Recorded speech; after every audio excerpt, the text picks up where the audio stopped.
Good morning and happy Father's Day to all the dads out there. Really appreciate everything that you do. Whether or not you fathered your own children or taken young men under your mentorship, it all means so much. And you're very, very important. And we celebrate you and us today. Thank you so much for joining in. Today we are on June 21st, the 21st day in our 52-day challenge, which of course means we're reading Luke chapter 21 today. Let's dive in and see what Luke has to say.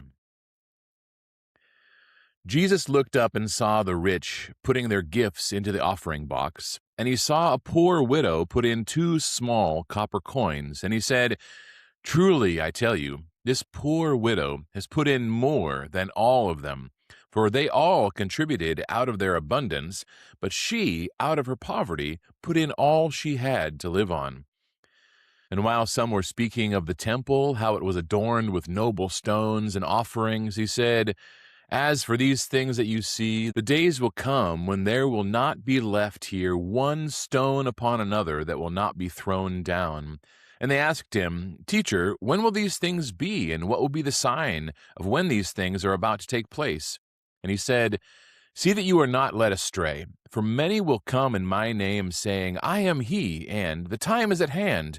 Do not go after them. And when you hear of wars and tumults, do not be terrified, for these things must first take place, but the end will not be at once."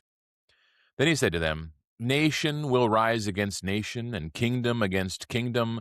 There will be great earthquakes, and in various places famines and pestilences, and there will be terrors and great signs from heaven. But before all this, they will lay their hands on you and persecute you, delivering you up to the synagogues and prisons, and you will be brought before kings and governors for my name's sake. This will be your opportunity to bear witness. Settle it therefore in your minds not to meditate beforehand how to answer, for I will give you a mouth and wisdom which none of your adversaries will be able to withstand or contradict. You will be delivered up even by parents and brothers and relatives and friends, and some of you they will put to death. You will be hated by all for my name's sake, but not a hair of your head will perish. By your endurance you will gain your lives. But when you see Jerusalem surrounded by armies, then know that its desolation has come near. Then let those who are in Judea flee to the mountains, and let those who are inside the city depart, and let not those who are out in the country enter it, for these are days of vengeance to fulfill all that is written. Alas, for women who are pregnant and for those who are nursing infants in those days, for there will be great distress upon the earth and wrath against this people. They will fall by the edge of the sword and be led captive among all nations, and Jerusalem will be trampled underfoot by the Gentiles until the times of the Gentiles are fulfilled. And there will be signs in sun and moon and stars, and on the earth distress of nations in perplexity because of the roaring of the sea and the waves, people fainting with fear and with foreboding of what is coming on the world. For the powers of the heavens will be shaken, and then they will see the Son of Man coming in a cloud with power and great glory.